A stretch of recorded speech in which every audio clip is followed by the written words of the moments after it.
வீட்டுக்குள்ள உன் மனசு தெரியுதையா உன்முக விபூதி பட்டையில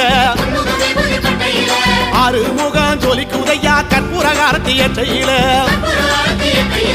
அறுபட வீட்டுக்குள்ள உன் மனசு தெரியுதையா உன்முக விபூதி பட்டையில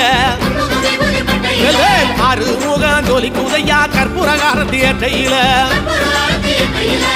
தெற்கு திசையாள்பவனே தேடி செல்வம் கொடுப்பவனே பன்னீர் தோளும் கொண்டு பக்தர்களை சுமப்பவனே கந்தா உன்னிடம் உண்மை சொல்ல வேண்டும் உன் புகழ் பாடியே வாழும் வாழ்க்கை வேண்டும்